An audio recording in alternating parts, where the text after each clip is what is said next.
Hello and welcome to the Smart Chiropractor Show. I'm Dr. Jeff Langmaid here with my co-host, Dr. Jason Deitch. We have an awesome show set up for you today, but if you have not downloaded The Payday Practice, our new book, we have it available for free right now at thepaydaypractice.com. We have hundreds upon hundreds of chiropractors around the world that have already dove in, and we invite you to do the same. That is at thepaydaypractice.com, or if you head over to the Smart Chiropractor, you can find it that way as well. We have a loaded show. We're going to talk about some of the concepts in that book. We're going to talk about marketing, awesome interviews. This is going to be a great one. Jason, how are you doing today?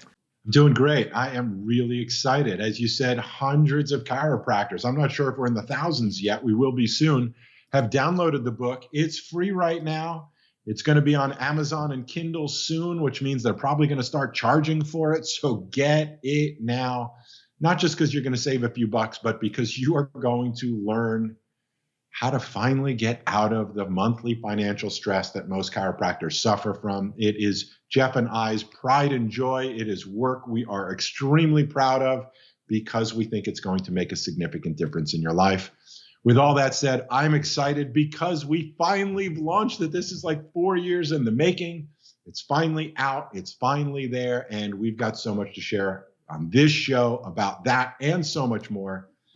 I'm great. It's going to be a great show. Thanks all of you for being here and watching. Absolutely. That is at thepaydaypractice.com. And let's kick off today's show with our Mindset Mentor segment.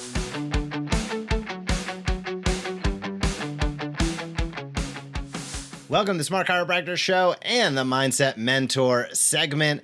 The big question today is how to stay sane in an insane world. How do you do it? Jason, I'll ask you to pick it up right there. That's a big question.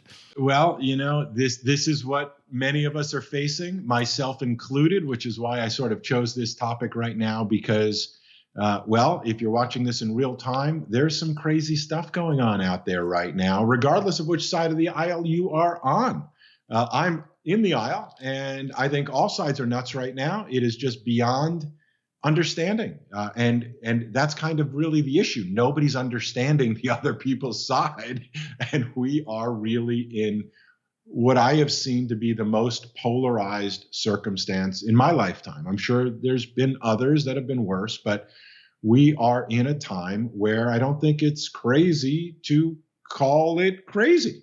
We are in crazy town. It is insane times. And I personally have been, as if you've been watching me, this, and tracking our progress, I've been trying to answer this exact question, and I think I have.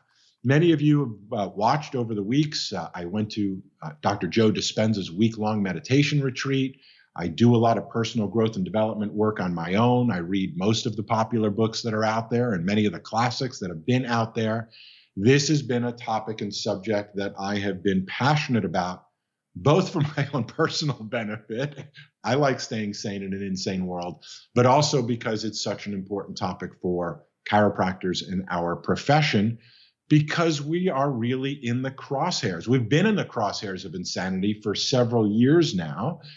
Let's start with the obvious insanity that it shouldn't be hard to communicate with people that they could actually heal themselves without drugs and surgery. That shouldn't be a hard thing to do, but of course, we are living in the bizarro world. People would rather argue and take drugs or the doctor said there's nothing I can do and live that way. It's just beyond bizarre.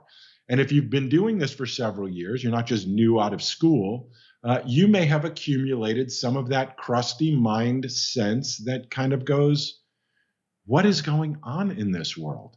Add the pandemic, add, all the controversy of mandates, add now, all of the my body, my choice craziness. I mean, it's just out there. I'm not concerned which side you're on. You don't need to be concerned which side I'm on. That's not the point of all of this. The point is, how do you stay sane? And here's the formula. It starts with the context of understanding that there's only so much we can do, you can do.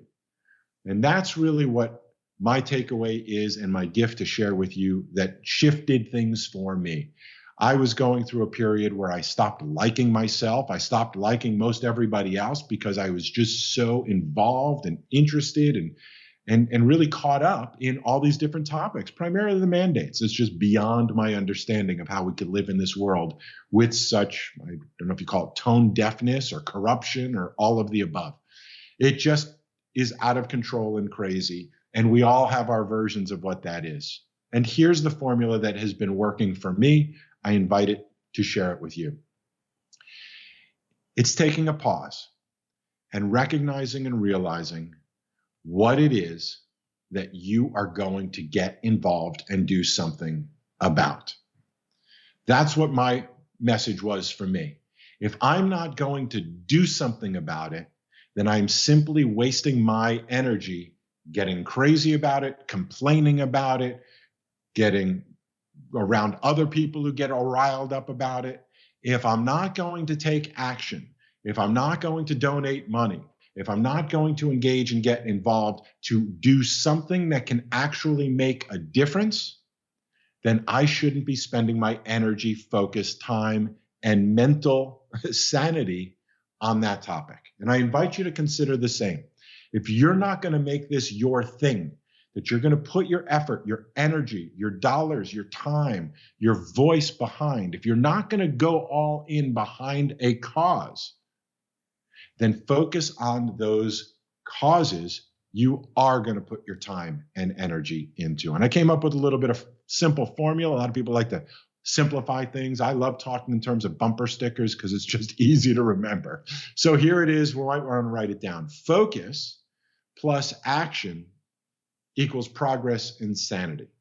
Your focus, what you choose to put your attention to, is your reality. Listen, there's an infinite number of problems going on right now. There are people being killed in different parts of the world, people going hungry, people susceptible to diseases, poverty, an infinite number of problems exist in this very moment around the world. You're not concerned with all of them. You're concerned with the ones that you choose to focus on. That's an important distinction because there's always problems. You go, well, that's insensitive. No, it's not. It's reality. There's an infinite number of problems going on right now that if I were to focus on and pay attention to would drive me mental. I'd be concerned. I'd want to do something. I'd want to get angry and get vocal. I'd want to invest my energy in things that I'm not actually making a difference in, that I'm not applying my talent, my skills, my money, my resources, my focus, my voice behind. And so that's what's been working for me, and I think it'll work for you too. Now, focus plus inaction is what leads to frustration and insanity. And that really is the takeaway.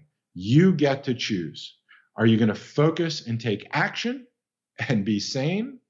Or are you going to focus and not take action and drive yourself crazy? And so you apply that formula in any way, any topic, anytime you want to. But that's really what's gotten me back to a state of calmness and cause, of the ability to go, okay, I can appreciate there's lots of issues going on. I'm not being insensitive. There's lots of things and lots of causes that people take up and do something about. But I've come to realize through listening to experts, maybe like even Jordan Peterson, for example, I've seen online. Again, it's not about the politics, about the messaging. And the message really was find something you're passionate about and make a dent. Do something about that thing. Get focused on what you will do something about. Get focused on what you can make a difference in. Get focused on something that you can rally behind as your cause. And our profession, and as far as I'm concerned, continues to be the best kept secret in all of healthcare. And if there's one thing I believe that we can apply our collective talents to, it's elevating our profession and growing your practice.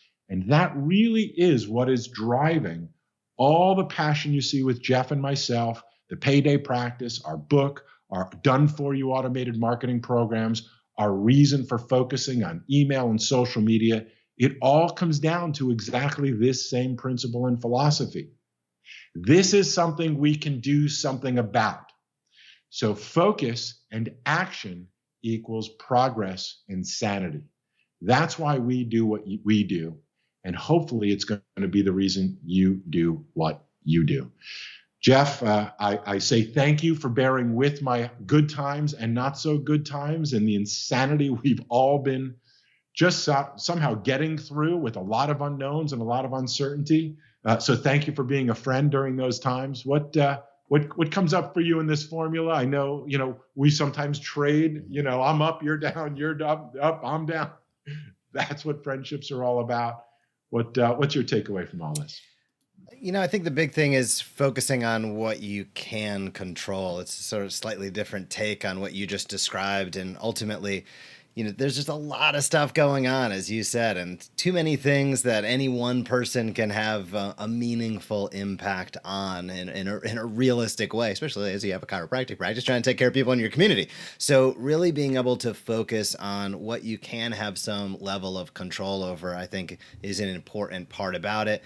Sort of taking that step back also is so critically important. We can get into these vortexes, I think, mentally, physically, and habits, etc. All these things come into play. And, if being a chiropractor and a business person isn't stressful enough, you have all these outside factors. So being able to take a moment, as you described, take a step back, evaluate what's going on, and really, focusing on those items that you see positively happening day in and day out in your life, in your practice, and having gratitude for them, I think is some of the most important things that you can bring to the table each and every day to maintain a level of happiness and saneness amongst the insanity. So fantastic kickoff to today's Smart Chiropractor show. If you have not checked out all of the Mindset Mentor segments, head over to YouTube, or if you're on YouTube, we have a playlist built. We have all of them laid out. Be sure to subscribe and you will not miss one in the future.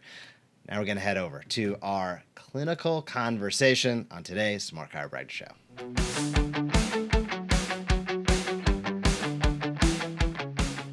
Welcome to Clinical Conversations on today's Smart Chiropractor show. Clinical Conversations has been a segment we've used to highlight Axis 2021.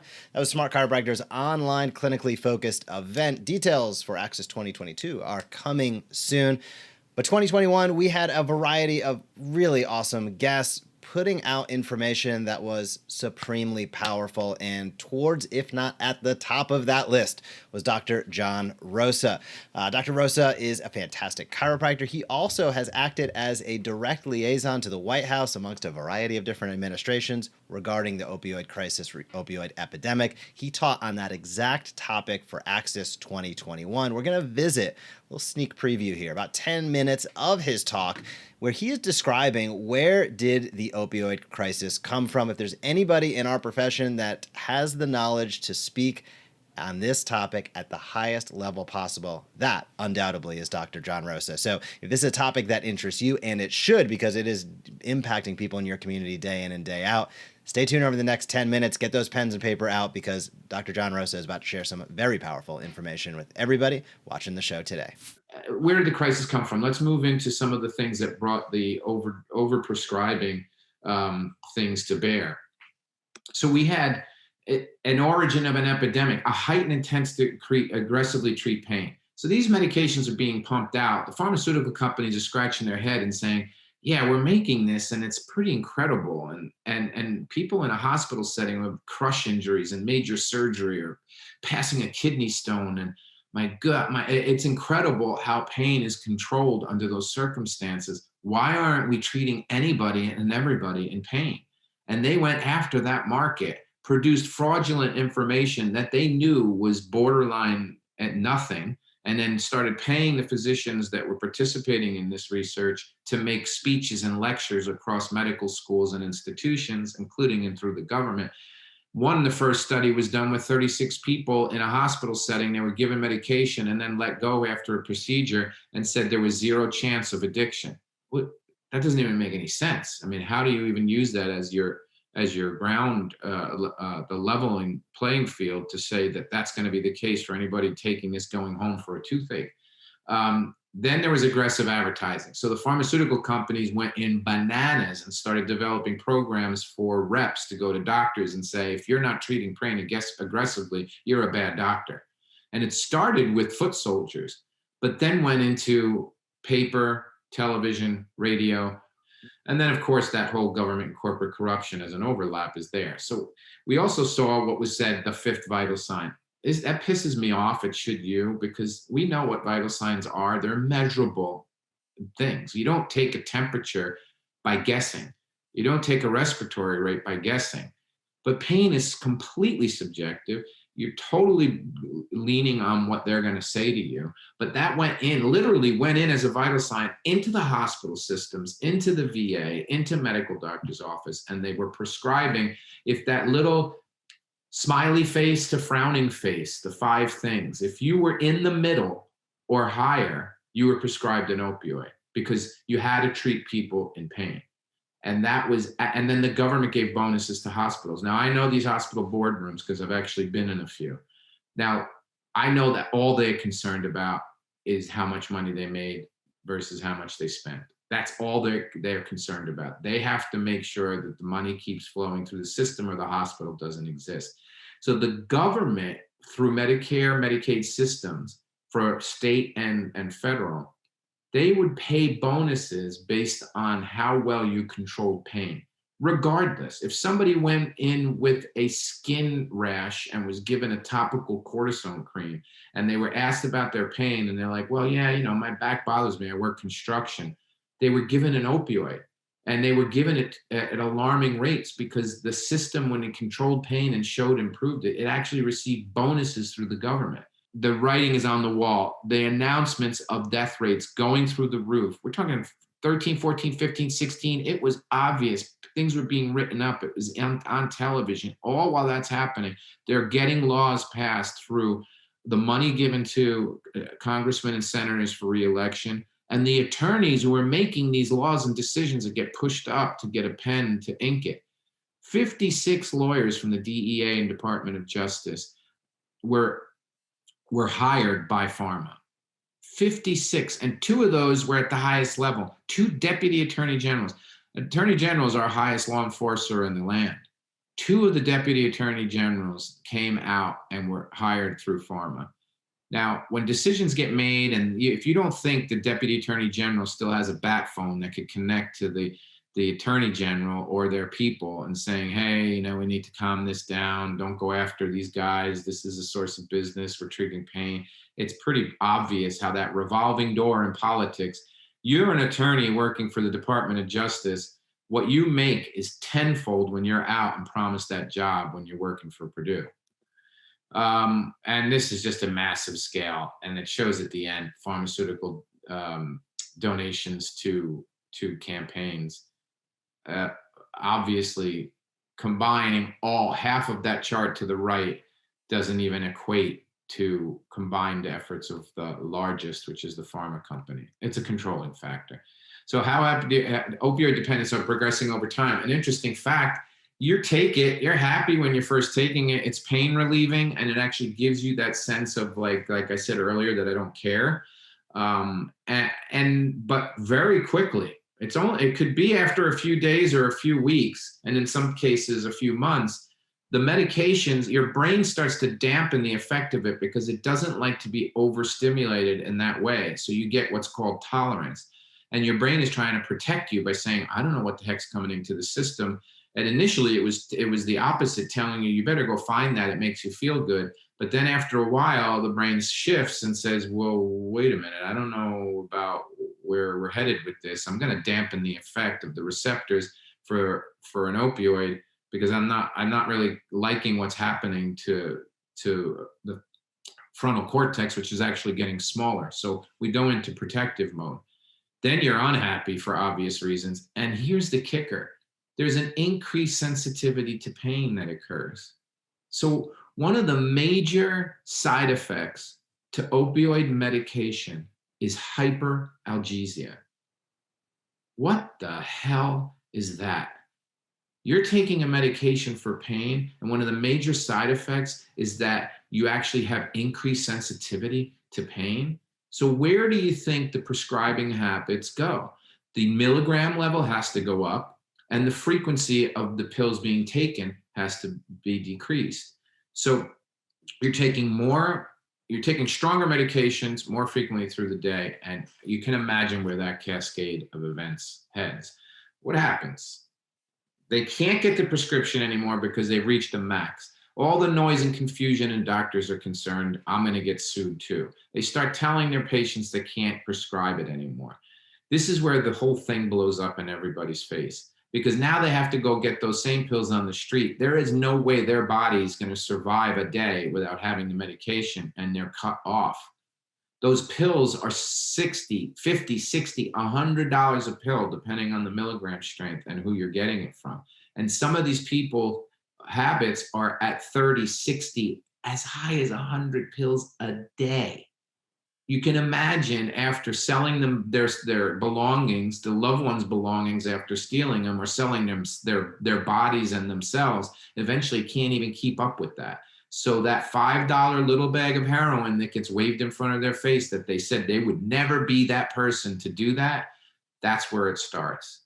Fentanyl has popped into the system in all illicit drugs everywhere, including marijuana. I mean, a fatal dose, if you look at this, that, and carfentanil was another thing that came into the picture, but fentanyl is really the problem. That little couple of grains of salt you see on that penny is a lethal dose.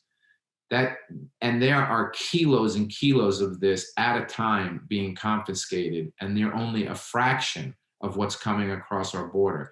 There is enough fentanyl right now in circulation that can kill the entire population of the United States 10 times. So you can imagine how lethal and insane this stuff is, and it's so much easier to get into the system, into our system, meaning societally. And here's the reason. You have a $5,000 for a kilo wholesale. It can turn into close to $5 million in profit. There's nothing on the planet, gold, platinum, oil, water, that has a margin change than that. So you can imagine the people that are pushing this, they're just not gonna leave that money on the side. It's gonna come through. So we're seeing it powdered into everything. Before I go into what we could do about it, the crisis, the trouble with fentanyl, when I was at that fentanyl summit, the FBI and DEA were saying that every time there's a bust, they have to test every package. Some of those packages were 20, 30% fentanyl, and others had none in it. So now you can imagine the little bit of those grains of salt that can kill somebody. People are dropping like flies because it's not something like it's made in a lab where you're counting out to the milligrams or micrograms of a product. It's just floating around there. So what are we going to do about this? We're going to have awareness. I'm going to try to get through this so that we keep into time. So once again, I want you to know that if you reach out to me, I would be more than happy to help, share, and go through any of the questions you may have. But awareness is huge. We're the beacons. We know we're professionals in marketing for obvious reasons, because we've had to sell our profession to others forever. So why aren't we out there blowing horns about why this problem and this crisis could have been avoided if there was just utilizing something like ourselves? Well, we can. So we need to, and we will. We've got to educate the public at every turn about the dangers of those prescriptions. Doctors have to be taught to utilize those alternatives, not just to say, I'm going to stop prescribing, but what can we use? Legislators obviously need to appropriate the amount of funds. We need to support those who are addicted and their loved ones. But here's a bunch of, these articles will show that there's plenty of reason to show awareness to physicians to make a change. This is from 2017, American College of Physicians for Low Back Pain. Spinal manipulation is effective and should be used for acute and subacute low back conditions prior to writing a prescription. Spinal manipulation, again, for chronic low back pain, should be utilized prior to prescription. Annals of 2020, once again, American College of Physicians and the Academy of Family Physicians for non-low back pain. Topical analgesics, of course, we use it. I'll describe the one that I use in a minute. Non-low back pain, acupressure improves physical function, electric nerve stimulation reduces pain. This is the American College of Physicians and Family Physicians stating for back pain and non-low back pain, pain in general, that the things we do in our office every day work. BMJ tosses in, this is now from 2019, their design was a retrospective study cohort now looking at a ton of information from 8 to 13. And what do they conclude? They're concluding what we knew all along, that initial visits to chiropractic and physical therapy is associated with substantially decrease in early and long-term use of opioids. Voila. And here we have a study from Yale School of Medicine in 2019. And they also, their objective was to determine an association between chiropractic use and opioid receipt. What do they find? Conclusion, the review demonstrates an inverse association between chiropractic use and opioid receipt. Of course. This is a study that I actually just got published in Journal of Manipulated JAMA. So it's from April 2021.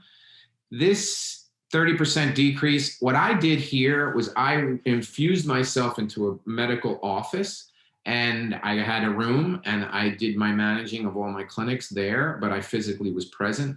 And instead of writing a script, they walked every single pain patient into my room. They were seeing about 100 patients a day. I got about 10 to 15 of those people and treated about 8 of those. And we went from 30 to 70% decrease in opioid script writing. When I say 70% is on the higher spectrum, the stronger strength opioid writing versus even just the smallest, but the average being 30, and there's plenty of studies that range from 30 to 50% decrease when it's utilized. But this was an interesting study because it showed that by us being infused into the medical system in itself, and I had that meeting and said, well, you got to tell me why is it so much difference that you're not writing? And the answer was, well, you're here. So it's really as simple as being available, because they don't want to go through the pain of having to talk to them about where they're going to go and try to make a referral and get them out. The other part of the problem is that he used to say, I would send them out and they would come back because what I sent them to do to get treatment, whether it was physical therapy, chiropractic, acupuncture, it wasn't covered in their insurance. So they came back and I gave them the meds anyway. So there's another part of our problem where we've got to make sure that we are covered. And I know there's something going through with the Medicare package, which could make a big difference. So you should really pay attention to that as well and participate. Powerful information there from Dr. John Rosa. That was from Axis 2021, as we said at the top. So this is a topic that is affecting everybody in every town. I don't care where you live, where you're watching from, where you're tuning in from. This is a real issue. It is very clear to me. I'll refrain from getting too hot about this, but do no harm. You'd think that was a Hippocratic oath and that people would abide by it. It does not happen. It has not happened for decades, and it probably, quite frankly, won't happen for years to come. The good news there, if there is any, is that that is an opportunity for you to get out there, to connect with people where they're at, to help people better understand who you are and what you do, so they don't go down what I call the journey of professional indifference, which quite often happens in the medical model, specifically with spine-related complaints. Big topic. This is, we could do hundreds of hours on this. Thank you, John, for coming on, teaching. There's just fact upon fact upon fact, one-liner after one-liner, but this is important data to know. It's also important data, I will say, to close up on my accord, to not become desensitized to. I think chiropractors out there, you hear it so often, it's like, yeah, whatever. Or you hear about, well, 90% of people have spine and musculoskeletal issues. Yeah, whatever. It's not that. This is a very, very real thing. And whether your practice is, taken off like crazy, or if you're struggling, there is so much opportunity out there. It doesn't make sense because it's impossible to actually comprehend. It's a communication issue if you find that you are not able to really build and grow. There is no shortage of need. Pain is one of the primary motivators in people's lives, and pleasure. So whether you are a performance doc or a pain doc, there is a plethora of opportunity. It's about systems, processes, automation, communicating your message at a level that people can understand. I could go on and on about that, but Jason, I'll kick it over to you. I could go on and on about it as well. We did a segment in the mindset segment this week talking about how to stay sane in an insane world. This is the insane world we're talking about. It just is completely non-logical. It is beyond anybody's comprehension. It's just unfathomable how so many people are being prescribed drugs that in this day and age we know are dangerous, we know are addictive, we know don't correct the cause of the problem. And yet it's everywhere, literally everywhere. And it isn't just limited to people that don't have insurance. I have met people who have had family members who have become addicted themselves, who have had issues themselves. It is at every socioeconomic level, from the bottom to the top. No one is immune to this issue, and it's just a tragedy. So if you haven't watched my video on how to stay sane in an insane world, the punchline is focus on the things you can do something about. This is a topic we actually can do something about.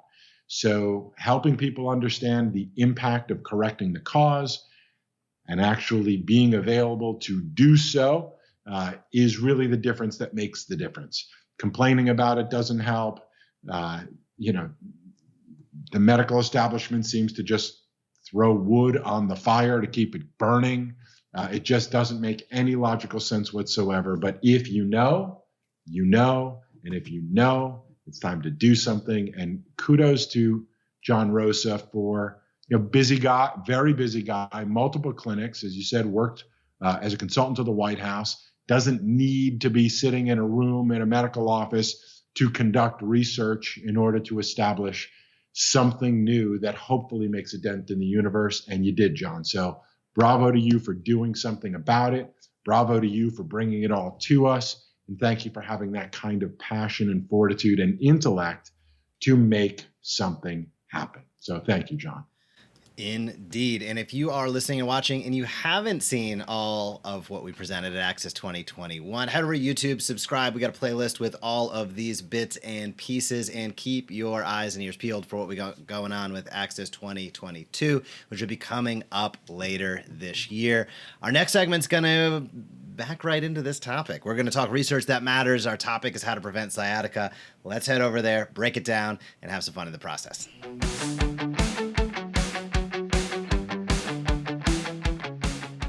Welcome to Research That Matters on today's Smart Chiropractor Show. This segment is when we talk about what our Smart Chiropractor members are talking about to literally millions of people around the world this week. We think about annual calendar, monthly campaigns, weekly topics, daily posts. We're going to keep saying that. That allows you to teach and invite, to proactively answer the questions people in your community have about their health.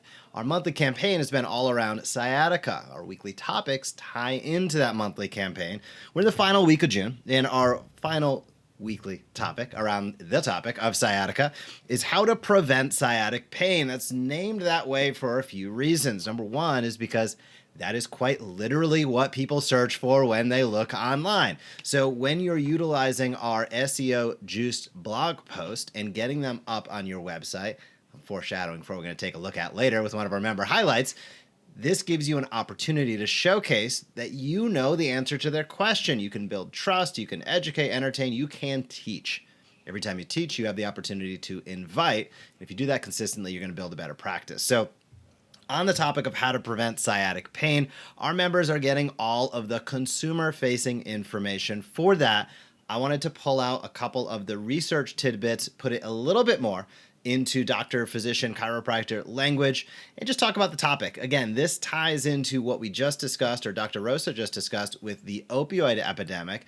Musculoskeletal issues, all-time high. All of the interventions costs that have come on, million-plus surgical interventions per year, elective, 25 million plus epidural steroid injections, ESIs, each and every year, hundreds of millions of opioid prescriptions. That's cost, that's death, that's toll. Has it solved the problem? No, the problem's only got worse. So it exacerbates the problem. It does not prevent the problem, and it certainly doesn't fix the problem. What can? Movement-based healthcare, what we do as chiropractors, being able to evaluate somebody's patterns. How are they moving? How are they thinking? What are their habits all day, every day? What are they taking into their system? It ties back to the core of who we are and what we do as chiropractors. In being able to identify that and empower people with the knowledge that they can get better. Now, as we want to drill one layer deeper into that, common misconceptions about sciatica: people think it's the entire lumbar spine. Textbook definition is only at L5-S1. And many people believe that when there's a structural challenge, the only way to fix it, quote unquote, is with a surgical intervention. Completely false, but you need to shatter that false belief to begin the teaching process. 3 things that can pinch on a nerve: disc, bone, and ligament. We all know disc issues, herniations, protrusions, bulges, however you want to define it. Ligament hypertrophy, very common in the facet joints, especially as we age and the facets undergo increased load. Or bone. Bone spurs can happen as a result of disc or ligament issues, hyperload. It also can occur, bone spurs, due to past injury. So normally there is a normal degenerative process as we age. Degenerative processes do not mean pain. They do not mean ill performance. It's a normal part of the aging process, but when we see that that's not linear and we see one area seems to undergo excess challenge or degenerative change, that's an indication that something is going on. And while we can never stop gravity and we can never stop time, what we certainly can do is empower people to move better, to move more, and to understand just a little bit more about their body, to hopefully help empower their decision making so that they make the right decisions with their healthcare, not what they're being bombarded with through their television channels and through advertisements all day long, in which I think the United States is the lone holdout for where that is actually legal. Everywhere else has stopped that across the world because of that negative impact and negative influence. But here in the United States, it's something that all of us as chiropractors have to deal with. So the positive for that is you can make a difference in your community by getting out there, by teaching and inviting consistently. And if you want to do that at the highest level possible, there is no better place to do it than as a member of the Smart Chiropractor. Jason? It is what you can do something about in today's crazy world. And that's really what, the theme of today's show is about. And the theme of today are these times are all about.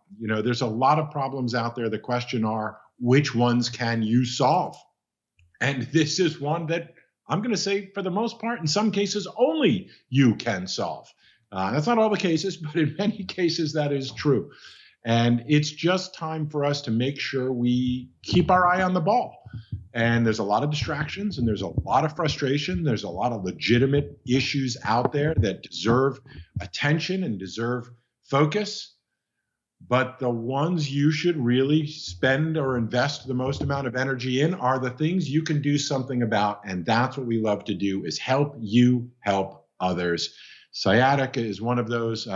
They call it a slam dunk, although that's not an easy thing to do. So I'm going to call it a layup, because that is an easy thing to do. And this is a layup. This is something you can do, and we can help. And that's why we're doing what we're doing for you, so you can help them.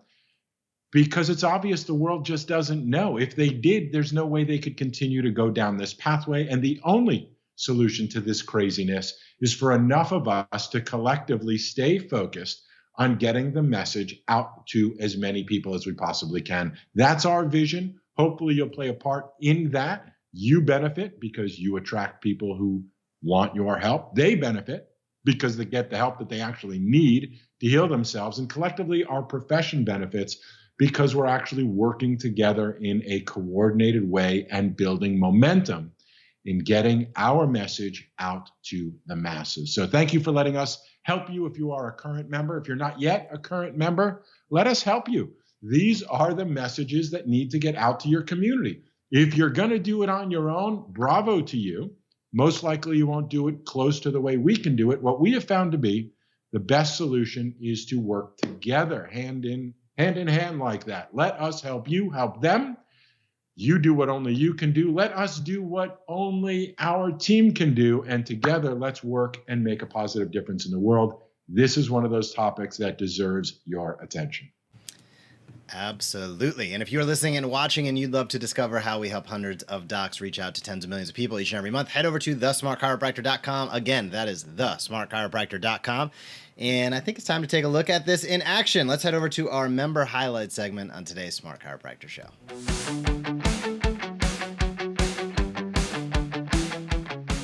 Welcome to the Member Highlights segment on today's Smart Chiropractor Show. This is when we take a look at what our Smart Chiropractor members are doing out there to teach and invite consistently in their community. One of the most high impact tools that we provide all of our members are weekly blog posts. These contain keywords, meta descriptions, all that geeky Google stuff to help people find you in your practice. So when people in your community are typing in questions about their health, it's more likely that you're going to show up and be ranked higher.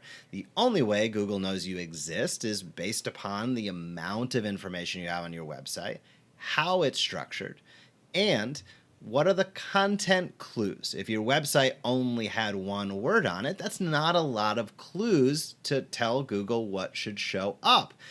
Consequently, as you build out your website with pages, of course, that your companies provide for you, but specifically with up to 52 blogs per year given to you by the Smart Chiropractor, now every one of those provides multiple additional opportunities for you to show up when people are searching about topics about their health. And with our annual calendar of monthly campaigns and weekly topics, we've specifically crafted these to enable and empower you to show up. So let's take a look at Dr. Andrew Powell.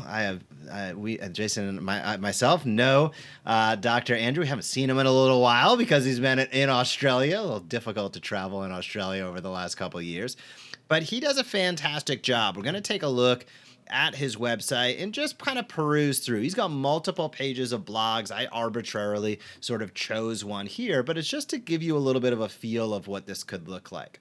And we've highlighted this a few times on our Smart Chiropractor show as I share his page right here, because it's really important. So there's a couple things that I want to bring up as we sort of scroll down. One is that all of these titles have been crafted by our team, and in many cases, I'll say myself personally, based upon Google keyword searches. So we're identifying what are those topics, and we're melding it with, okay, searches are great, but what's relative to who we are and what we do as chiropractors in the most meaningful way possible. And where those two things intersect is really where we want to be with our titling. So that's why you'll see the titles as they are. You also see all these awesome graphics. Now, those are also provided to Dr. Andrew and to all of our members, so you don't need to worry about having graphics.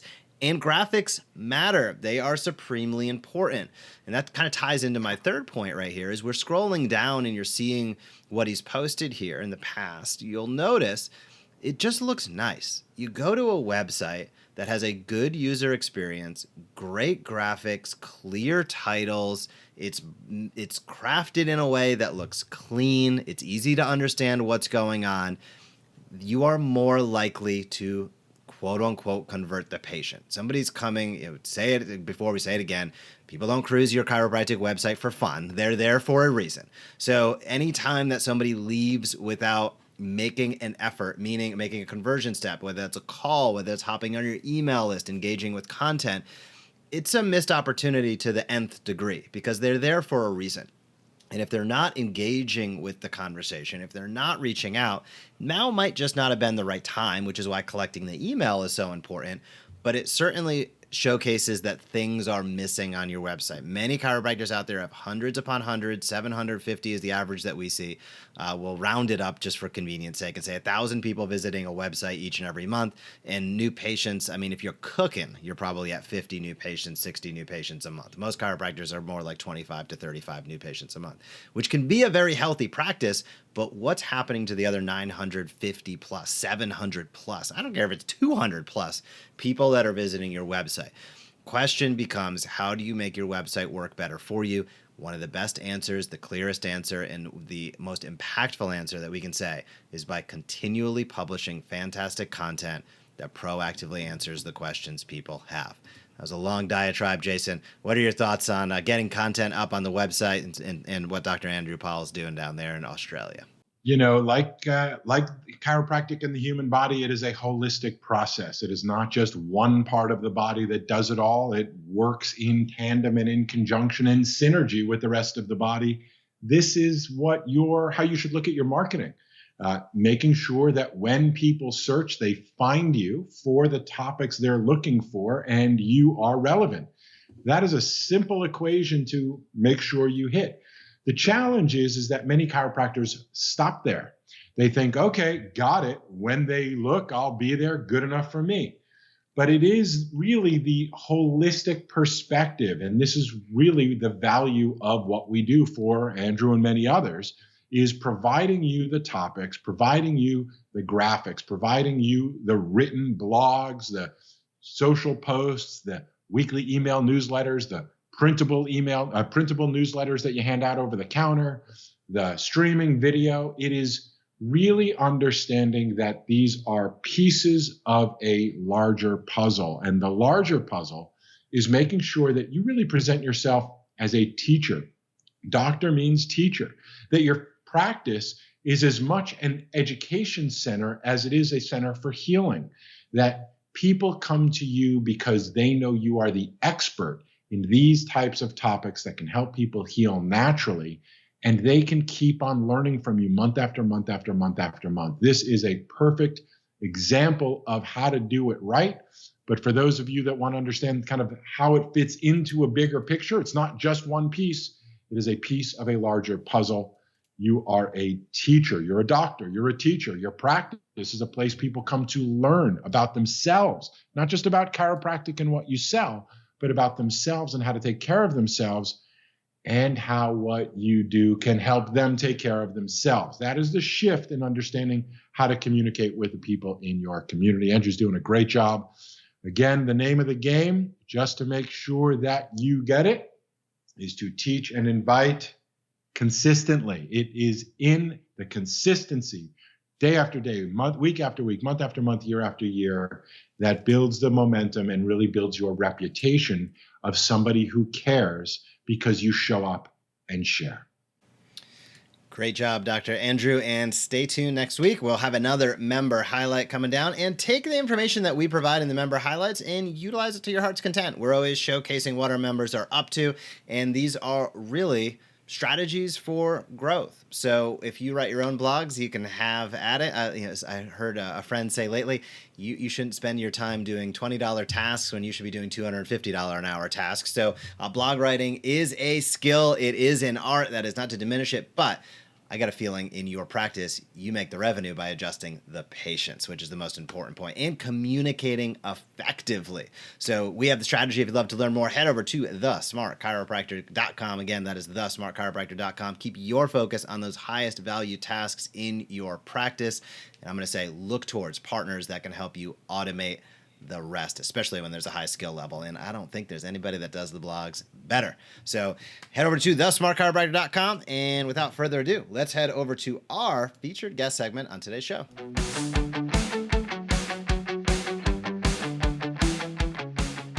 Welcome to the featured guest segment on today's Smart Chiropractor show. Today we are going to highlight an interview that Dr. Jason and myself had recently with Dr. Rebecca Deyo. It is called Podcasting Your Way to Practice Growth.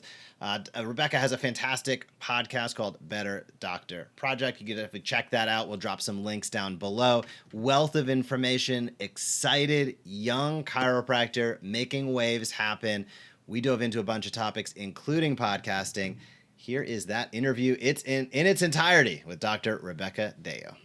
Hey, docs. Welcome to the Smart Chiropractor Show. In our featured guest segment today, we're sitting down with somebody that I met a little while back that has been doing fantastic things, not only in practice, but online. Dr. Rebecca Deyo of Better Doctor Project podcast. Thanks for taking some time and chatting with us today. Yeah, thanks for having me. Better Doctor Project. I want to pick it up right there. You are the first doc that we've talked to this year that has a focus in the podcast niche. And I think that's an area where we're going to dive deep today. Before we get into the specific podcast, how did you think about getting started? It seems daunting with technology. Some docs think they should have a podcast, but don't know where to get started. You took action. How did it all begin? So to be honest, I have this huge obsession with challenge. And I was just kind of at a place where I wanted to learn a new skill. I wanted to do something that was outside of my realm. And podcasting has been growing like crazy over the last couple of years. You know this very well because you have several great podcasts. And at the time, I had this idea of Better Doctor Project in my head. I knew I wanted to communicate with students, young docs, seasoned docs about topics that are just really challenging and difficult. It actually got to the point where I was getting emails, texts, Facebook messages at least once or twice a week from all kinds of providers out there. Hey, I know you did some work at the VA. How do I handle this situation? Or, hey, I've heard through the grapevine that you deal a lot with XYZ type of patient. How do I do this? And after repeating myself over and over and over again, I realized I think I could better help people by just throwing it all out there on the internet. So podcasting was just the platform of choice, mostly because of opportunity and because I was just dying to learn something new. To be honest, I feel like I'm still learning every single day, every single week. I'm sure you're the same way just because the internet changes very fast. But I want to give a lot of my credit to Pat Flynn. So Pat Flynn is a mastermind on the internet, and he is the owner, and I don't even know what his title is, but he basically runs the Smart Passive Income podcast, which is also a company. And he created a podcast school called Power Up Podcasting. And I've done a lot of his work. He has several courses online, and he's incredible. And I listen to his podcast regularly. He's extremely inspirational. I'm still learning from him, and I highly recommend him to anyone who's even remotely considering creating a podcast. Follow other podcasts that you really like and you enjoy their style. That was you for me, Dr. Langmaid. I listened to you all the time, and I loved how easy and straightforward your episodes were to listen to. And to be able to model off of like-minded podcasts and to follow somebody like Pat Flynn, it was a great place to start for me. That is an awesome story. I got lots of questions like, what'd you do at the VA and all that? But what I really want to focus on this episode specifically is, our goal is to help chiropractors really see what's possible. Most chiropractors don't run for the challenge and try to take on new skills and make time to, become a beginner again and start from scratch. How's it going? Most chiropractors kind of go, well, how do I know it's going to work? If I'm going to make the time, I'm going to make the investment, I got to make sure that there's going to be a good return on investment. But I think I know, we know that typically these projects take some time to take off. You got to get good at it. You got to get it right. I don't know anybody who's done their best work on their first try or their first episode. What has it been like for you? Have you been building an audience? What kind of feedback have you been getting? And why are you doing it? Sort of what are you getting out of? What benefit are you getting out of doing this type of project? So I think the most important part, whether it's a podcast or any other kind of platform or, business baby idea, I think you really have to be honest with yourself and figure out why you want to do it. So personally, for me, it was never supposed to become what it's becoming. It was honestly just supposed to be a hobby podcast. And I just wanted to put things out there so that when people reached out to me, I could say, hey, go listen to episode 26. So personally, where I started is very different from where I am right now. So I started recording episodes. Each season is a bit different, but I knew my primary goal was to help chiropractors, but also merge other healthcare providers with that. So if you look at my episodes, I've had orthopedic specialists on there, physical therapists, nurses, medical physicians, people who work in hospitals, people who work in private practice. Obviously, I've had tons of chiropractors on there too. But my primary goal, I knew I specifically wanted to bring everyone together, because with my work at the VA, that's when I learned how important integrative care is. I know I learned tons of things from the medical professionals that I was working with at the time, and they learned a lot from me. And I was just there as a student on a clerkship, and I was literally educating nurse practitioners and medical physicians about how to do a basic lumbar exam. And that's when I realized there's so much we can all learn from one another. What better way to have it all together on a platform for people to come and go as they choose. And I think the most rewarding thing about that is seeing my work shared, helping other people that I might not even know personally.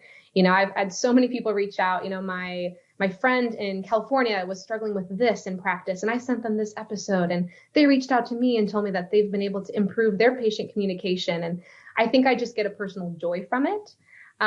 We have been, I'm trying to remember, we technically birthed the idea, I believe in 2019, started recording and just kind of dabbling through that first year. And now we've grown quite a bit. I like to work in advance. So we'll record several episodes, have them all ready to go, and then we actually post every couple weeks. And I think the biggest thing now is my hobby podcast is turning into a lot of opportunity. Especially the medical professionals that are getting involved. I've received a lot of offers for people who want to partner with me. 2 podcast networks have reached out to me to join them. I have 2 books that are probably going to be released in the near future. And there's just things that are happening that I never expected. So I think when those new things arrive, it's important to realize, okay, did I reach the goals that I initially set out to reach? But am I realizing what this could potentially be in the future? Most things have the ability to monetize, of course, but you want to make sure you're not losing sight of the primary goal. For me, again, it's just helping people wherever they're at in practice and then merging medical with chiro. That's fantastic. We have a saying, results follow actions, and you're a testament to it with your story of taking action, dabbling a little bit, figuring it out, following people that you thought could lead you down that path. And then what do you know? Opportunity knocks once you start taking action. And that's such a powerful story for so many docs out there. When you first started getting going in the podcast realm, were you doing everything yourself? Do you outsource everything? I know the technical challenges can intimidate some of the docs out there. And anytime you're learning something new, it is challenging. Do you outsource the production of the podcast, or do you post and record yourself? How do you manage each side of that coin? So my other goal was I wanted to make sure this stayed relatively fun, right? So I didn't want to be stressed out. I didn't want this to become a job. We have jobs. Like, I didn't want to have that, negative connotation on top of this project. So I personally do right now all of the work on my own, but I knew that I wasn't going to be able to publish daily or weekly if I did it that way. So that's the primary reason I decided to have an episode come out every other Tuesday instead of every Tuesday or every day. So again, would I like to publish every day? Absolutely. But I had to kind of come to the realization of where my life is at. I also had my first child. It'll be a year ago next week. So I had to factor that in as well. What am I capable of doing? What will still bring me joy? That being said, I plan on those things to change over time. Like I said, I've been speaking with a couple podcast networks. If I do transition into that role, all of my production will be taken care of. And then I will solely be in charge of mostly creation and interviewing. So I think it's important to have an idea of where you want help and where you do feel strong. I know I just want to learn as much as possible. So right now, doing it all on my own, it's okay. I feel like I try to learn something new every week in the podcasting world, but it would be great to get to a point where I could have more help. And I think it's important to capitalize on people's strengths and weaknesses. So, personally, one idea in the future is to maybe have another guest host who maybe is a medical physician and maybe male. So it's a different perspective than myself. Maybe in the future I should have a panel on some of my episodes. Possibilities are endless. But I think as long as you determine where your strengths and weaknesses are, you can better add people to your cohort. It sounds like you are having fun. You're going into this very deliberately. You know yourself well, what you're willing to do, not willing to do. You're not trying to be overzealous and try to take on too much and stress yourself out and obviously sort of self-sabotage the whole thing. Kudos to you for all of that. Thank you. How do you get people to listen? How do you get people to follow? How important is that for you? As I'm sort of listening to you, a lot of the benefit of the project is not necessarily to get more new patients tomorrow, but to learn and to build relationships and connections and sort of be more of a magnet, attracting people to you as opposed to always pushing your agenda on others. One, am I getting that right? And two, what do people need to know about that approach? Yeah, you definitely are getting that right. So personally, I've been very fortunate in both my associateships. I was able to double, if not more, each practice that I've been a part of. And I think the real reason I've been able to do that is because of my ability to foster relationships with my patients. Even if I see a patient, they're a new patient, I might maybe have 6 to 8 visits with them and all of a sudden they're great. I'm able to let that patient know long-term they always have a place to come back to. And I think that's more important to me personally than having 100 new patients. I'd rather have 10 great ones instead of 100 that will never come back to me because I wasn't ethical or I wasn't honest or I wasn't personable. So personally, that's just the way I love to build my practice. I love to get people better as fast as I can and let them know that whenever they need me, I'm there for them. And it's been wondrous in practice, and I cannot speak highly enough of that. So my goal is for other providers to find their strengths with communication and realize where they may be falling short. So personally, where I fell short was my ability to use layman's terms instead of medical terminology, or to realize that not everyone had the same personality type as me, and I needed to learn about what other people were like to better reach them. That was the hardest thing for me when I switched from school to practice. And I learned that the most while also being at the VA, because I have nothing in common with a U.S. veteran, literally nothing. And so being in that environment, I learned very quickly how to relate to someone very different than me, things that they like, things that they don't like. And it's important to build a relationship that way. And it's been a blessing in practice. So to get followers and listeners on our podcast, honestly, Instagram has been huge, but it's honestly word of mouth, which is the same way I get most of my patients, ironically enough. Just people having common struggles, and our podcasts are getting shared a lot at universities. So they're being incorporated in lectures during certain classes. They're getting brought up at, for example, some conferences and seminars and things like that. So another one of my big goals long term is for that to be a regular thing. I want to start public speaking at these events. I want to make sure that my work is definitely being explored throughout curriculums. End goal would be to start changing the curriculums of a lot of these schools. Make sure that we are showing these students how to improve patient communication instead of just saying good luck when they graduate.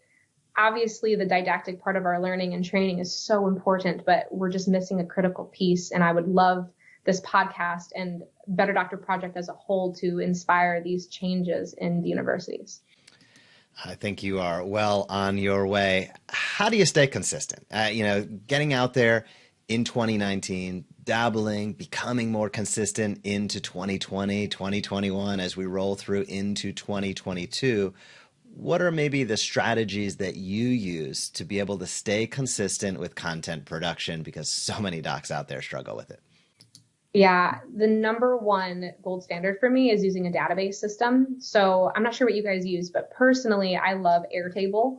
It is a database where you can input information and it creates just beautiful works for you, like visual concepts of what you're trying to accomplish with social media, with content production, a calendar for your podcast episodes. So my Airtable is just a massive group of information. And it's so helpful because it keeps me in line.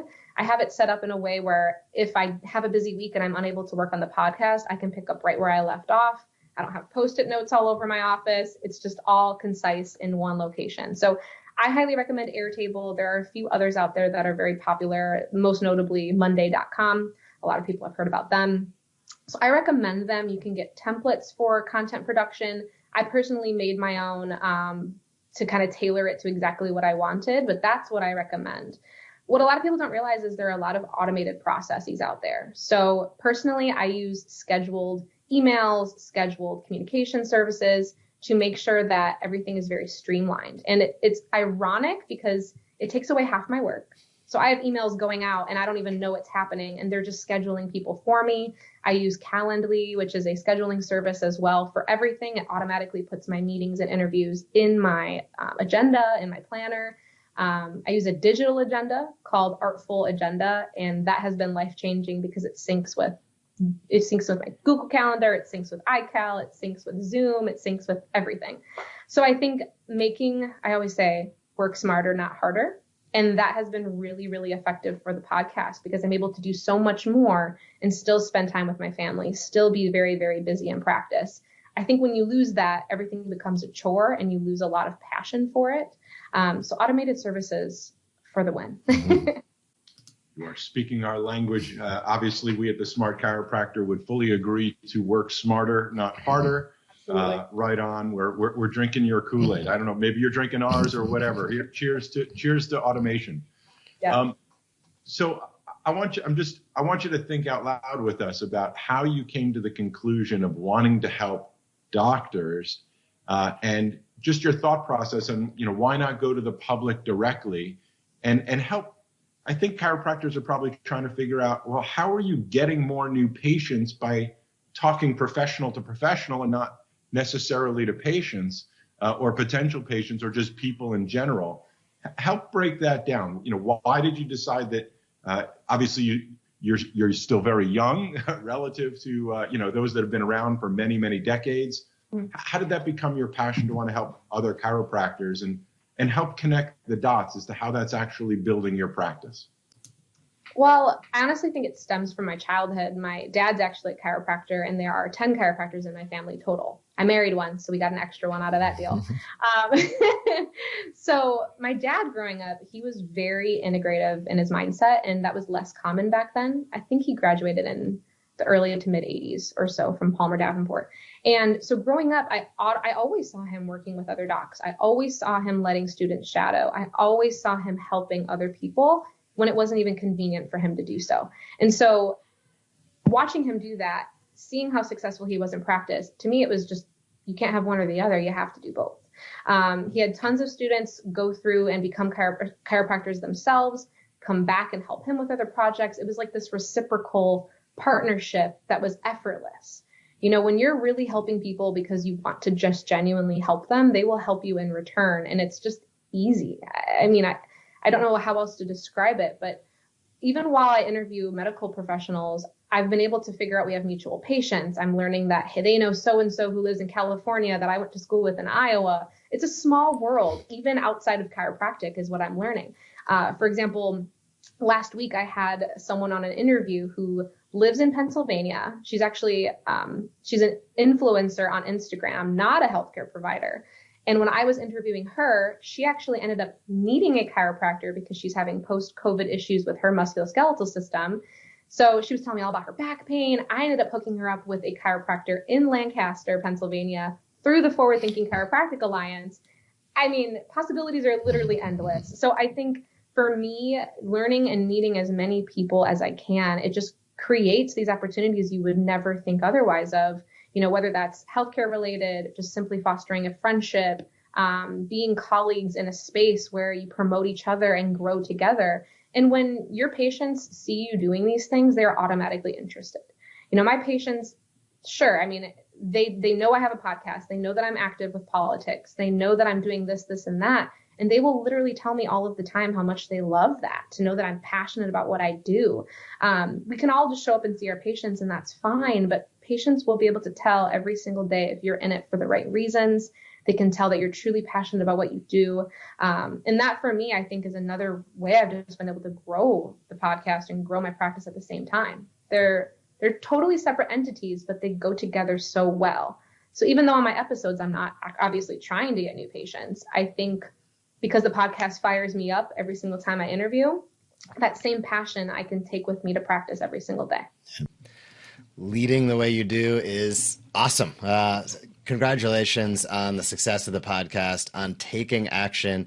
I know we've been following what you've been up to, and it's definitely inspirational, and it's something that many docs, hopefully with this interview, stimulate that thought. Maybe they're taking action because of it. The docs listening, where's the easiest place for them to learn more and subscribe?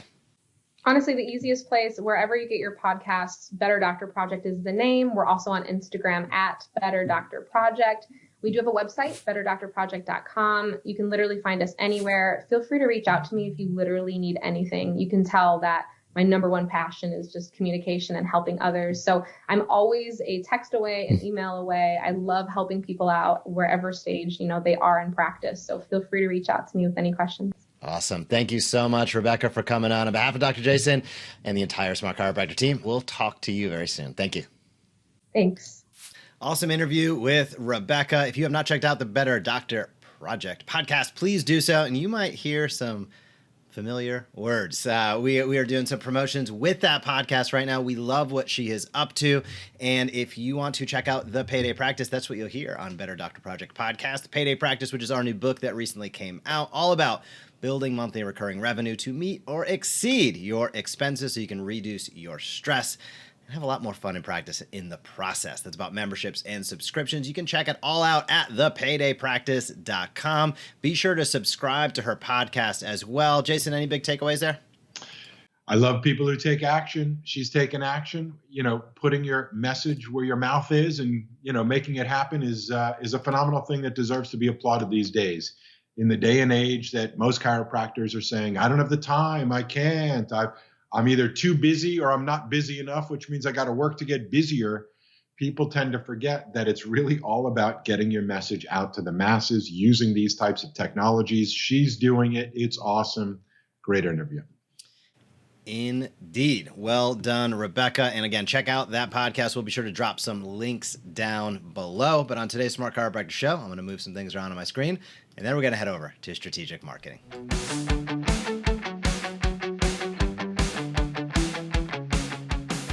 Welcome to Strategic Marketing. On today's Smart Chiropractor Show, in the next couple minutes, we're going to talk about 3 ways, I'm looking at my notes, to write incredibly powerful email subject lines that your patients will want to open. And to save the suspense, I'm going to bring a graphic right up on the screen, move that over right there. We're going to go through a framework that I learned a few years ago. I taught it earlier this year at Parker Seminars in Vegas. And if you want to screen grab this, if you're watching, please feel free to do so. I'll talk through it briefly. Email is one of the most powerful communication tools out there. It is why at the Smart Chiropractor, we have email automations that reach millions of people each and every month and help keep chiropractors' schedule full by helping them teach and invite consistently. The question is, how do you write great emails that get people to open and engage? And there's a couple frameworks here that I think are very valuable, especially if you're attempting to write your own emails. There's 3. There's millions out there. These are just the 3 that I chose to chat about today. One is, as you can see, called the new email. Number 2 is called the lessons email. And number 3 is called the results email. And you'll see a templated example and then a specific example. And we'll dive one by one just to go through them in completeness. So the new email is pretty self-explanatory. Subject line, new, and then insert a blog post title. This is a great way to use your email to drive traffic back to your website. So what would that look like? Well, in Smart Chiropractor land, that would look something like, new, is your arm pain coming from your neck? New, how to find relief from sciatica. You can go a variety of different directions with that, but choose your newest blog post, put it into an email, and make sure it says new. People want to know what's new. So that is the new email. It could be a new video and push them to your social channels. Totally up to you. You can get creative with it. But then anytime you're publishing a new piece of content, whether it's video, audio, whatever it might be, the new email is a great one to use. Second one, the lessons email. Number of lessons I learned by action. Example of that, as you can see on the screen right here, 5 lessons I learned by eating less bread. Again, you get wildly creative. The format or the template is number, insert number, of lessons I learned by blank. Some sort of action item. There's a great inquisitive subject line to get people to want to open. It's a great opportunity for you then to teach what those lessons are, whether that's in the email itself or on the blog, whatever the case may be. The final one there is the results email. How we insert result in time frame. A very, very powerful email. How we help Jackie eliminate her neck pain in less than 2 weeks. How we result here in blank. These are 3 very, very simple yet very, very powerful ways to increase and improve your open rates in your emails. We use a lot of this within the architecture of what we do in the Smart Chiropractor, our onboarding email campaigns, weekly email campaigns, and a host of other automated campaigns that we have in queue for our members being released over the next coming weeks. It is going to be it's going to be an email revolution going on within Chiro Emails at Smart Chiropractor. We send over 500,000 emails each and every month on behalf of our members. That drives hundreds and some months thousands of clicks and scheduled appointments into their practice, all automated, all by showing up weekly, teaching and inviting, and being super helpful to the people on your list. That's what it is all about. So if the only emails, the other side of this coin, is if the only emails you're sending are occasional office updates or discounts and specials, that is not email marketing in any real way, in any meaningful way or in any way whatsoever. So email can and should be utilized. Yes, you can dive into a special every now and again. Yes, you can dive into a deal every now and again. But you want to have at least 80% of that be teaching. 20% of that be sale. Ideally, I like a 90-10. It's only going to help the read or open rate. It's only going to help your click-through rate be stronger when it's not a deal a day. Jason? Such an important topic. You did a really great job. I was in Vegas watching you as well. And even I learned something every time I listen to you share over and over and over again, because there's always something new to pick up. This is one of those topics. First of all, let's start with most chiropractors do not have email campaigns that they send to their clients and their inactive clients. A huge one. That's a massive topic that most chiropractors aren't doing, and they are not only underserving the people that they have connected with, but they're also underserving themselves by not serving them. There's a lot of revenue they could be generating by simply focusing not on getting new strangers back into the office, but maybe the people you've worked with in the past back into the office who simply forgot.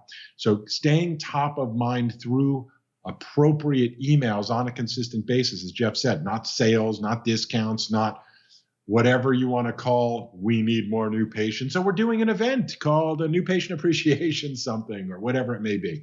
I'm not against them. I'm just saying that if all you're doing is communicating when you're in need, you're probably not doing it the way it needs to be done. And that is to teach and invite consistently. Now, a lot of times people spend a lot of energy making sure that the email itself is perfect, but forget to focus on this topic. And if they don't open it, it doesn't matter how perfect it was. So this is really an important topic to pay attention to. These are great templates for you to just simply fill in the blanks with your topics or modify it to suit whatever your real message is.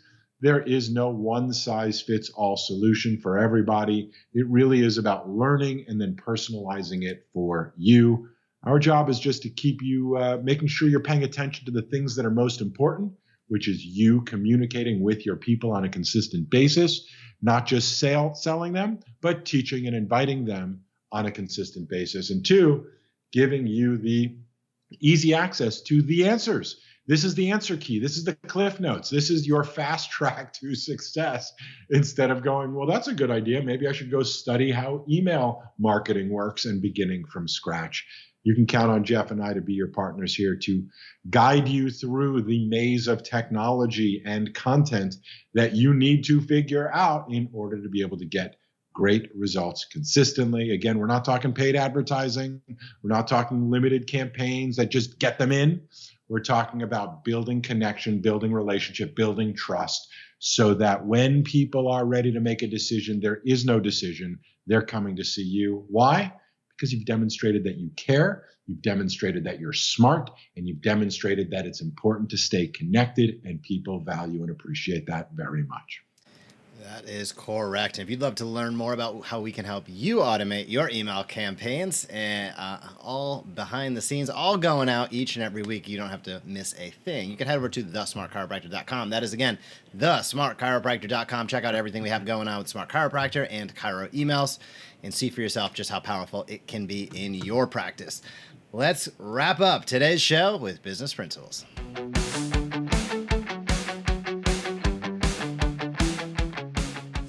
Welcome to Business Principles. On today's Smart Chiropractor Show, our topic today is going to be the easiest way. We're going to highlight the easiest way you can begin generating recurring revenue in your practice. This ties into The Payday Practice, our recently released book. You can check that out at thepaydaypractice.com. Jason, another great question here. What is the easiest way to begin generating recurring revenue in your practice? Well, let's start with what the 3 ways we teach are.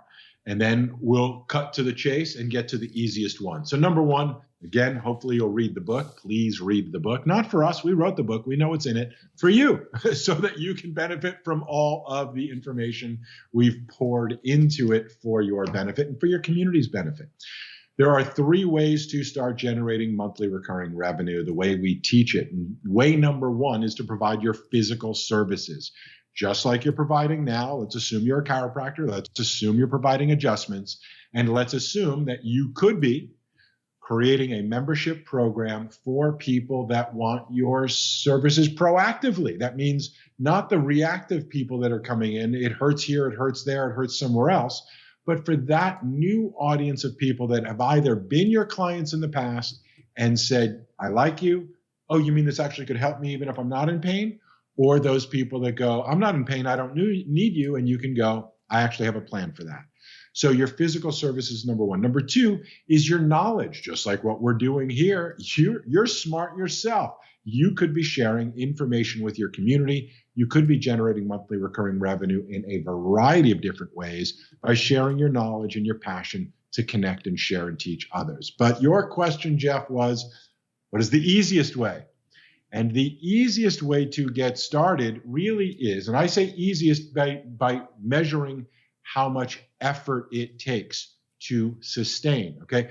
I could say the easiest way is to do a proactive program because you're already providing adjustments and so on.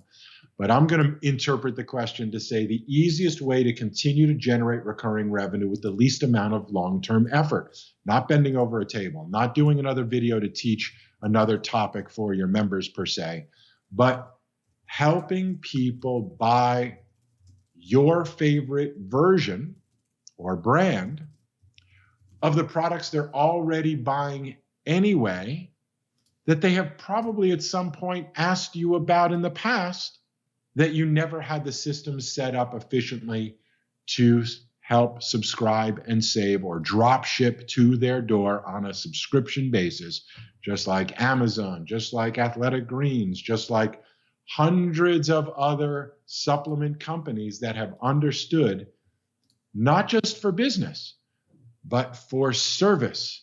If you were taking supplements, and I'm not talking about one bottle for one problem, I'm talking about those everybody, everyday supplements, the things we all take on a regular basis because it's good for us.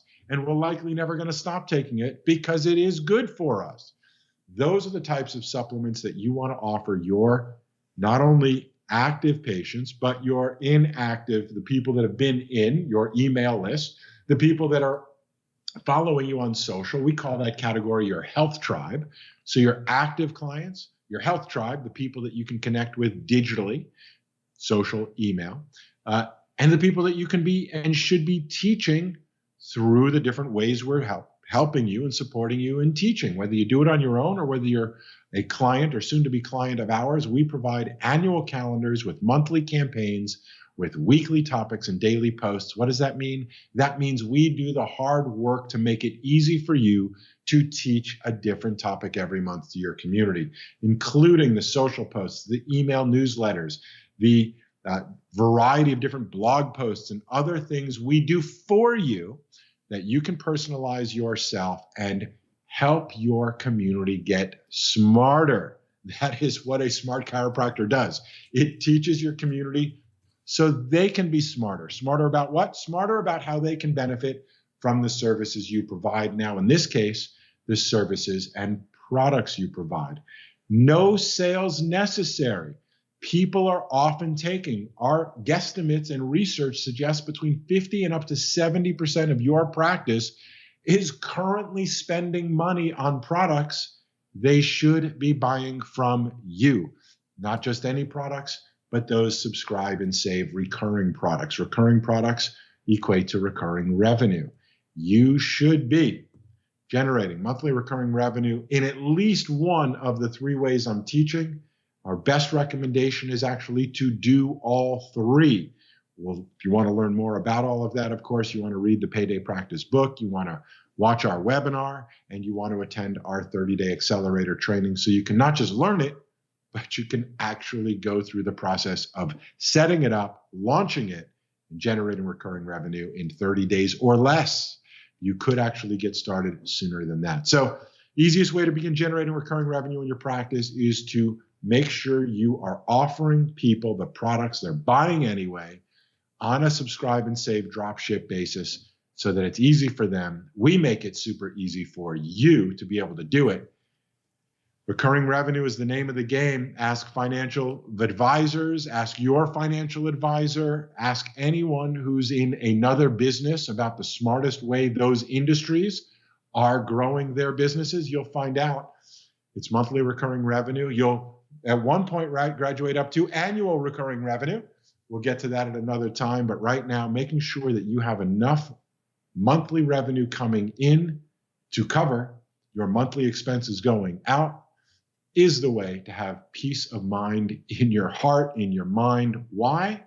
Because when you're at peace, you're the best version of yourself. And when you're the best version of yourself, you're the best chiropractor you can possibly be for everybody else. You're more kind. You're more generous. You are more thoughtful. You have more energy. You are on point teaching people what they need to know, teaching your staff and your patients and your community and your health tribe on a regular basis. You did not come and become a chiropractor just for the money. We know that. You did it because you want to help people. And the problem is too many chiropractors are trapped needing more help than many of their patients do. because they just don't get their finances right, and they're constantly on the treadmill of stress, making sure that there's enough money each and every month. Start from zero, then try to climb the money mountain again. Hopefully you make it. Some months you do, some months you don't. You get a couple months that you don't, you get behind, then you're playing catch up, and practice becomes a stress. This is the way to get rid of that stress forever and get ahead of the game and focus on what you do best, which is loving and serving people, because you know stuff and you became a chiropractor to generously help people live their best life as well. Jeff, that's my take. What's yours? I completely concur. I'm going to encourage everybody to download the Payday Practice at thepaydaypractice.com. And you nailed it. This is about reducing stress. This is about reducing the vulnerability. We were speaking with a doc last week and described very well. It provides stability of income instead of every single, the first of the month, I'm back at zero, whether it was good or whether it was bad. You just end up on this yo-yo. It takes till day 15, 20, 25 to meet your expenses. And then the last week of the month, it's profitable time. This is about stability for growth. And it provides a lot more I'm going to say fun, because you're not worried about those finances each and every month. It certainly provides more stability because the money is automatically coming in. And I'm going to say it also provides a better patient experience. We as chiropractors view ourselves as lifestyle doctors. We like to talk with people about everything from, the mental components of what's going on, the physical components, the nutritional components. Not every chiropractor dives into every aspect, but we have that skill set. And most of us dive into at least a portion of those aspects as we get to know our patients with the hands-on care that we deliver. So when the care, active care ends, or the patient's moved on, or as you've been making an impact, we see more and more of these younger docs, 10,000, 25,000, 50,000 followers. Those 90% of them, 99% of them don't live within the circle of practice. And it ends up being a little bit of a conundrum. Yeah, it feels good to get all the attention when you're young, but as time goes on, you start to say, well, what am I doing with this attention? Right? Is this really, feeding my practice? And many times it is feeding new patients in, but it's only this small fragment of the people that you could be impacting. So when you think about memberships and subscriptions, one of the most important things to think of first, as Jason said, is your current patient base, your inactive patients, your active patients. The second level to that is specifically for those individuals who have built great followings online.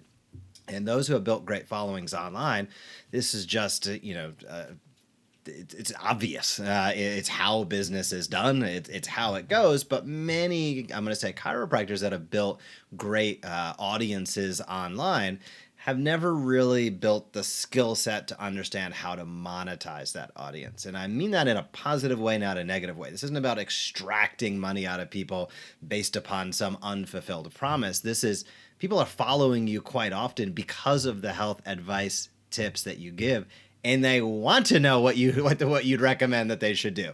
So when you make it easy for them in the case of e-commerce and say, just head over to my store, QR codes right there, link down below. It has my favorite items that I recommend. And specifically when those are what we refer to as consumable goods, meaning they expire because they're taken, right? Especially in the vein of a supplement, just like any food or anything else. You take it and it's gone. This thing has to be replenished every 30 days.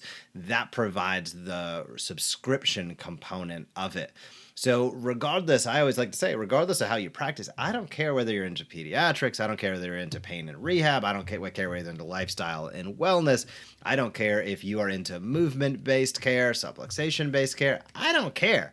I say, what are those people in your practice that you love serving the most?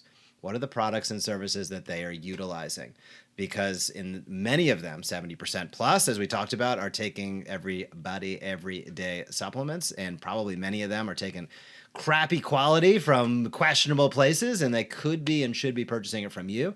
The second level to that is with our Smart Care store system. We made it super, super easy so you don't have inventory, and you have over 10,000 products. So when I say every single doc, if everyday supplements is not your thing, we'd recommend it. But if it's not your thing, you got 9,995 other products there to be able to choose from, curate your own store, drop those links, and let people connect with you at a deeper and higher level. So that's my 2 cents on it. I might have given you 3 cents there, but that's my take on it, Jason. I'm going to encourage everybody. I'm going to pull that graphic off as we wrap up this show. I'm going to bring us both on the screen here. So we've had another fantastic show. If you're watching on social, please enable those notifications. That will help you not miss a future episode. If you're checking this out on YouTube, thank you so much. We are spending a lot of time, effort, and energy growing our YouTube following. So if you haven't subscribed, or if you're watching this on social and you haven't gone over yet, please subscribe over at the Smart Chiropractor YouTube channel, youtube.com/thesmartchiropractor.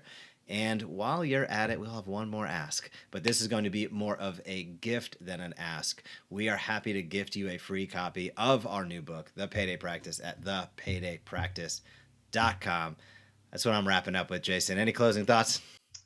Go get the book. What are you waiting for? This is Jeff and I's heart and soul for the last several years through thick and thin. And I just want to pause for a moment to sort of say, we could have written about a lot of different topics. There's a lot of ways we could have focused on what we can do to help you have a better practice and have a better life. And we know a lot of things about a lot of things. This is the topic. This is the thing that won hands down against every other thing we wanted to teach and considered teaching.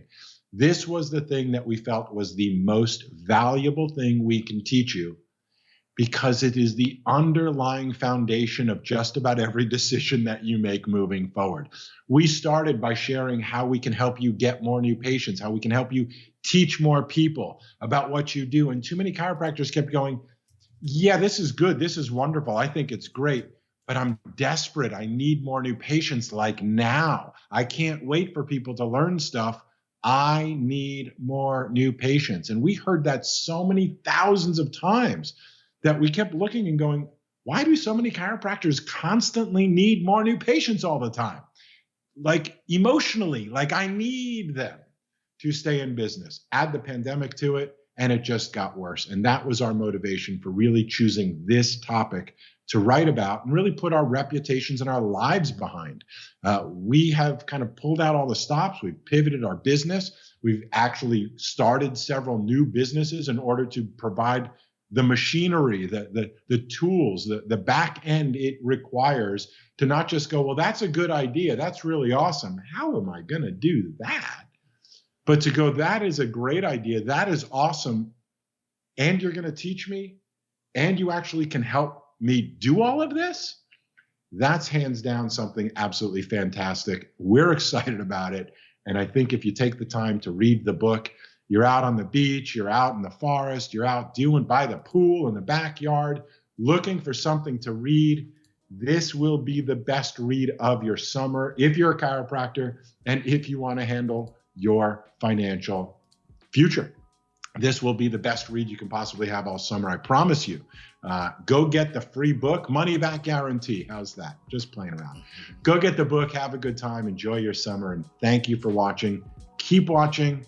And as long as we're asking and as long as we're in the mood, invite some other people to watch the show too. It's a good thing for chiropractors. Let's build our audience. Let's get on the same page, and let's go serve like we've never served before.